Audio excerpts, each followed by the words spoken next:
पर्वतों के निर्माण और पर्वतों की उत्पत्ति के बाद हम देखते हैं कि पठारों का निर्माण किस तरह से होता है। पठार किसे कहते हैं, प्लेट्यू जिसे बोलते हैं, क्या होता है, इसका इम्पोर्टेंस क्या है, भौतिक भूगोल में पठारों का क्या महत्व है, इसको हम जानते हैं। पठारों को कितने भागों में बांटा गया है, उनका किस प्रकार से वर्गीकरण किया गया है, उनकी क्लासिफिकेशंस किस प्रकार से हुए हैं, इन सबको हम देखते हैं। आपके परीक्षा में काफ़ी महत्वपूर्ण ये टॉपिक है और अक्सर इससे क्वेश्चंस आपके आते रहते हैं। हर एक एग्जाम में इससे प्रश्न हमें देखने को मिलते हैं। देखिए, सबसे पहले हम बात करते हैं कि पठार किसे कहते हैं, पठार होता क्या है, इसको बहुत ध्यान से समझना है कि पठार किसे कहते हैं, प्लेट्यू क्या होता है। जैसे हम लोगों ने बताया था कि पर्वत तो समुद्र तल से 1000 मीटर की ऊंचाई तक का जो हमें भूखंड देखने को मिलता है, ठीक है, वह पर्वत के रूप में जाना जाता है। उसी तरह से पठार क्या होते हैं, सामान्यतः समुद्र तल से 300 मीटर से लेकर के 1000 मीटर की औसत ऊंचाई तक वाले ऐसे स्थलाकृतियां या लैंडस्केप्स जो सीधे खड़े ढाल वाले नहीं होते हैं, सीधे खड़े ढाल वाले नहीं होते हैं, और उनका जो शिखर होता है वो भी संकुचित नहीं होता, सपाट होता है। कैसा होता है, सपाट होता है, या जो टेबल होता है मेज, ठीक है, तो मेज के समान होता है, और जो ढाल होते हैं वो सीधे खड़े ना हो करके, सीधे खड़े नहीं होते, वो तिरछे होते हैं। तो ऐसी संरचना को पठार के रूप में जाना जाता है। क्लियर है। वास्तव में होता क्या है कि कभी कभी हजारों साल, लाखों साल की घटनाओं के पश्चात जो पर्वत श्रेणियां होती हैं उनका अपक्षय हो करके, उनका अपरदन हो करके वो धीरे धीरे घटते जाते हैं और पठारों का रूप भी धारण कर लेते हैं।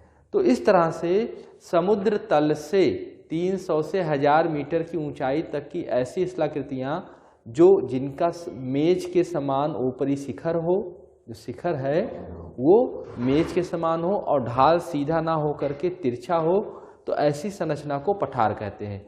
देखिए, पूरे विश्व की अगर हम बात करते हैं तो पूरे विश्व में लगभग 41%, 41% हमें मैदान देखने को मिलते हैं, प्लेन देखने को मिलते हैं।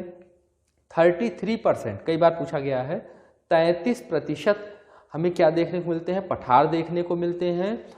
और इसी तरह से ही, ठीक है, 12% के आसपास अगर हम बात करते हैं, कितना, 12% के आसपास हमें पर्वत देखने को मिलते हैं, और कितना, 12% के आसपास हमें पर्वत देखने को मिलते हैं, और 14%, कितना, 14% हमें हिल्स या पहाड़ी देखने को मिलती हैं। क्या देखने को मिलती हैं, हिल्स या पहाड़ियां देखने को मिलती हैं।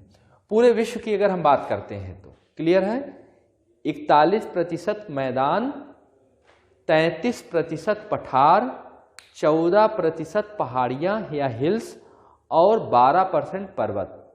ठीक है, इसको आप नोट भी कर लीजिएगा। ठीक है, देखिए, पठारों का बहुत ही महत्व है, आर्थिक महत्व है। अभी पिछले साल पीजीटी में क्वेश्चन आया था, या टीजीटी में किसी में प्रश्न आया था कि वर्तमान में भारत में सबसे ज़्यादा पर्यावरण की दृष्टि से इन चारों भूखंडों पर, जैसे पर्वत, पठार, मैदान और समुद्र का किनारा, तट, इनमें सबसे ज़्यादा पर्यावरण की दृष्टि से किसका विदोहन या दोहन हो रहा है। ठीक है, तो पठारी क्षेत्रों का। क्यों? क्योंकि पठारी क्षेत्रों में पूरे विश्व में सबसे ज़्यादा मिनरल्स या खनिज मिलते हैं। अगर कभी आ जाए सबसे ज़्यादा खनिज कहाँ मिलते हैं, तो पठारी क्षेत्रों में मिलते हैं। तो इस वजह से जो पठारी भूभाग हैं, इनका ज़्यादातर मानव खुदाई करता है, मानव वहाँ का उपयोग करता है, तो पर्यावरण की दृष्टि से ये काफ़ी ज़्यादा नुकसान हो रहा है। यह प्रश्न आया भी था पिछले साल, अभी ध्यान में रखिएगा। तो पठार किसे कहते हैं हम समझ चुके होंगे कि पठार क्या होता है। ठीक है, अब यहाँ हम बात करते हैं कि पठारों को कितने भागों में विभाजित किया गया। देखिए, विभाजन के कई प्रकार हैं। जो पठारों का विभाजन किया गया हो कई प्रकार से किया गया है। ठीक है, वर्गीकरण के कई तरह से हैं। जिसे सामान्यतः अगर बात करते हैं नॉर्मल, ठीक है, पठार सामान्य रूप से कितने भागों में है, तो सामान्य रूप से हम पठारों की चर्चा करते हैं तो देखते हैं कि एक जो धरातल के अंदर जो एक शक्ति काम करती है जिसे आंतरिक बल कहते हैं। ठीक है, या एंडोजेनेटिक फोर्स के रूप में जाना जाता है, और जो धरातल के ऊपर एक फोर्स काम करता है, बल काम करता है, जिसे एक्सोजेनेटिक फोर्स कहलाते हैं। ठीक है, तो आंतरिक शक्ति और बाह्य शक्ति, जिसे अंतर्जात बल और बहिर्बल के नाम से जाना जाता है। तो अंतर्जात बल के कारण भी पठारों का निर्माण हो जाता है और बहिर्जात बलों के कारण भी पठारों का निर्माण होता है। इनको हम लोग सामान्य पठारों की श्रेणी में रखते हैं। जैसे बहिर्जात बलों के कारण, या जो आप कह सकते हैं बहिर्जात बल, जिसे बोलते हैं एक्सोजेनेटिक फोर्स के कारण हमें 3 तरह से पठारों के निर्माण देखने को मिलते हैं।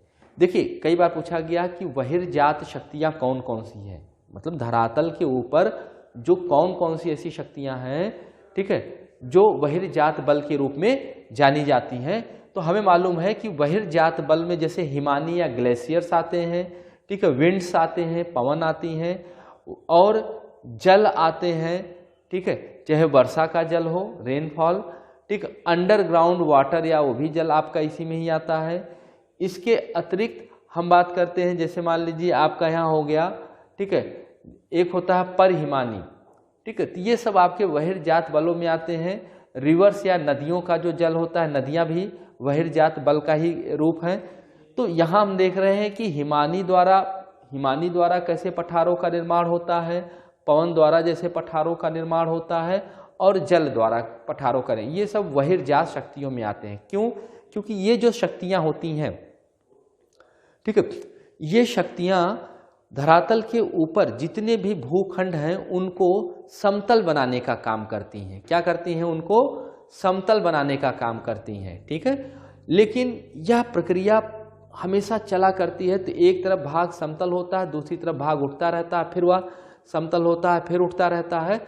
यह प्रोसेस चलता रहता है और इसी तरह से ही हमारे धरातल पर संतुलन बना रहता है, जिसे आइसोस्टेसी के रूप में हम लोग पढ़ेंगे, आगे उसको हम लोग देखेंगे। तो यहाँ बात कर रहे हैं बहिर्जात शक्तियों द्वारा कितनी पठारों का निर्माण किया गया है। 3 शक्तियाँ हैं जिनसे हम देखते हैं, जैसे हिमानी द्वारा, तो जो आपका उत्तराखंड गढ़वाल के क्षेत्र में है, गढ़वाल का पठार है, वो ग्लेशियर्स से निर्मित है। किससे? ग्लेशियर्स से निर्मित है। पवन द्वारा अगर हम बात करते हैं कि जब पवन शुष्क क्षेत्रों में, ध्यान में रखिएगा, पवन कहाँ पे ज़्यादा अपर्दन करता है? ड्राई या शुष्क क्षेत्रों में, जैसे मरुस्थलीय या अर्ध शुष्क क्षेत्रों में, ठीक है, अर्ध मरुस्थलीय क्षेत्रों में पवन द्वारा, ठीक है, स्थलाकृतियों का निर्माण भी होता है और पवन ज़्यादा एक्टिव भी होते हैं, सक्रिय भी होते हैं। क्लियर है? तो पवन एक स्थान से दूसरे स्थान पर अपर्दन करके, ठीक है, अपर्दन करते हुए धूल कण और डस्ट को लेकर के उड़ा के ले जाता है और दूसरी जगह पे डिपॉजिट या निक्षेपित करता रहता है। समझ में आ रहा? दूसरी जगह पे क्या करता है? निक्षेपित करता रहता है, डिपॉजिट करता रहता है। इतना क्लियर हो गया? अब जब निक्षेपण करते करते करते लगातार दबाव बनते बनते कई वर्षों के पश्चात वो पठारी रूप धारण कर लेते हैं। जैसे पाकिस्तान का पोटवार का पठार, कौन सा?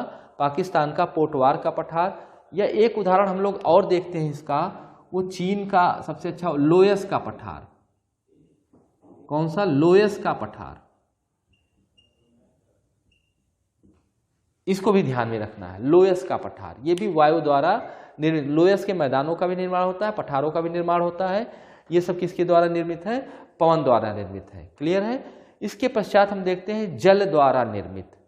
जल द्वारा निर्मित, वर्षा का जल लगातार अपर्दन करते हुए पर्वतीय क्षेत्रों को काटते काटते वह ऊपरी भाग जो शिखर होता है उसको काटते काटते वह चौरस कर देता है, या कह सकते हैं चौड़ा कर देता है, मेज के समान कर देता है। क्लियर है? तो इस तरह से जो पठारों का निर्माण होता है ज़्यादातर वर्षा क्षेत्रों में, जहाँ पर अधिक वर्षा होती है, जैसे चेरापूंजी का हो गया, या विंध्य के पठारों में भी इसके उदाहरण देखने को हमें मिलते हैं। क्लियर है? तो ये तो सामान्य पठार की श्रेणी में आता है। बहिर्जात शक्तियाँ इन पठारों का निर्माण करती हैं, ठीक है। अंतर्जात शक्तियों द्वारा भी पठारों का निर्माण होता है, जिसको हम लोग आगे अभी देखेंगे। इसी तरह से ही दूसरा आपका है पटल विरूपणी पठार। पटल विरूपणी पठार, पहला हमने देखा सामान्य पठार, ठीक है, दूसरा है पटल विरूपणी पठार। क्लियर है? तो पटल विरूपणी मतलब जो धरातल के ऊपर की जो लेयर है उसमें जब आंतरिक शक्ति द्वारा उसमें किसी प्रकार के मोड़ ओड़ पड़ जाते हैं, ठीक है, तो उस तरह से जो पठारों का निर्माण होता है डायस्ट्रॉफिक प्लेट्यू के नाम से जाना जाता है, डियस्ट्रॉफिक प्लेट्यू, ठीक है, या पटल विरूपणी पठार। ये 3 रूप में हमें देखने को मिलते हैं, जैसे है ठीक है, अंतरा पर्वतीय पठार, ठीक है, इंटर माउंटेन प्लेट्यू, दूसरा है गिरिपद पठार, पीडमांट प्लेट्यू, और तीसरा है गुंबदीय पठार या डोम प्लेट्यू। क्लियर है?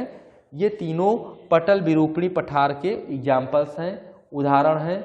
अब इनमें ये किस तरह से हैं, कहाँ पे हमें ये देखने को मिलते हैं, इसकी अभी हम लोग चर्चा करेंगे। जैसे आपने देखा ठीक है, देखा आपने कि डायस्ट्रॉफिक प्लेट्यू, तो जो डायस्ट्रॉफिक प्लेट्यू हैं पटल विरूपणी, मतलब हमने क्या कहा कि जो धरातल के ऊपर की जो लेयर है, जो हम लोग क्रस्ट के रूप में जानते हैं, ठीक है, और उसके नीचे का जो लिथोस्फेयर का एरिया है, जब प्लेटों का खिसकाव होता है, प्लेटें एक दूसरे से टकराती हैं या दूर जाती हैं या एक दूसरे से रगड़ करते हुए चलती हैं, 3 रूप में ये क्रिया करते हैं। एक दूसरे से दूर जाते हैं या एक दूसरे से टकराते हैं, एक दूसरे से घर्षण करते हुए, रगड़ करते हुए चलते हैं। तो जब प्लेटों के टकराने से कुछ भाग ऊपर उठ जाते हैं या कुछ भाग नीचे धंस जाते हैं, तो उसमें 3 तरह के प्रोसेस हमें देखने को मिलते हैं। एक है आपका अंतरा पर्वतीय पठार, दूसरा है गिरिपद पठार, तीसरा है गुंबदीय पठार, जिसे हम लोग इंटर माउंटेन प्लेट्यू कह रहे हैं, पीडमांट प्लेट्यू कह रहे हैं और डोम प्लेट्यू कह रहे हैं। अब इसको हम लोग थोड़ा डिटेल में देखेंगे अभी। इसी तरह से ही आपका तीसरा है आकस्मिक अंतर्जात बल द्वारा निर्मित पठार। तो आकस्मिक अंतर्जात बल द्वारा निर्मित पठार का सबसे अच्छा उदाहरण है ज्वालामुखी पठार। देखिए, ज्वालामुखी का उद्गार होता है तो जो लावा का धरातल के नीचे से जो मैग्मा बाहर निकलती है लावा के रूप में, वो जमती चली जाती है और पठारों का रूप धारण कर लेती है। तो जितने भी ज्वालामुखी पर्वत हैं वो ज्वालामुखी पठार के रूप में भी जाने जाते हैं। ठीक है, अब कहीं कहीं पर जैसे कोलंबिया का पठार है, कौन सा है? कोलंबिया का पठार है। या भारत की अगर बात करते हैं, दक्कन का पठार है। कौन सा पठार है? दक्कन का पठार है। तो ऐसे पठारों के उदाहरण हमें देखने को मिलते रहते हैं। एक प्रश्न आप यहाँ पे जरूर ध्यान में रखिएगा, बहुत बार पूछा जाता है। जैसे पूछा गया था कि ज्वालामुखी की क्रिया किस प्रक्रिया द्वारा होती है, उसका विकल्प 2 विकल्प में से आपको अगर चुनना हो, एक दिया था विवर्तनिक घटना के कारण ज्वालामुखी की होती है या आकस्मिक घटना है। ज्वालामुखी विवर्तनिक घटना है या आकस्मिक घटना है। तो आप नोट कर लीजिए, जो ज़्यादातर लोगों के विवर्तनिक या टेक्टोनिक समझते हैं, लेकिन ऐसा नहीं है। आकस्मिक, एक अचानक में 2 घटनाएं देखने को मिलती हैं, एक है भूकंप और दूसरा है ज्वालामुखी। तो भूकंप और ज्वालामुखी ये दोनों आकस्मिक घटनाएं हैं। कैसी हैं? आकस्मिक घटनाएं हैं। कभी भी आपके क्वेश्चन में कहीं आता है तो विवर्तनिक नहीं लगाइएगा, आकस्मिक लगाना है आपको, इसको नोट कर लेना है। ठीक है, तो आकस्मिक अंतर्जात बल ज्वालामुखी भी है, भूकंप भी, चूंकि भूकंप से रिलेटेड यहाँ नहीं है कुछ, तो इसलिए यहाँ पर हम ज्वालामुखी की संबंधित बात करें। लेकिन जो प्रश्न आया था तो आकस्मिक घटना के अंतर्गत 2 चीजें आती हैं, ज्वालामुखी उद्गार आता है और दूसरा भूकंप आता है। ठीक है, तो इनमें सबसे महत्वपूर्ण आपके ये 3 हैं, यहीं से ही ज़्यादातर आपके प्रश्न पूछे जाते हैं और देखने को मिलते हैं। ठीक है, अब हम बात करेंगे, जैसे पहला दिया गया है अंतरा पर्वतीय पठार। अंतरा पर्वतीय पठार क्या होता है, किसे कहते हैं?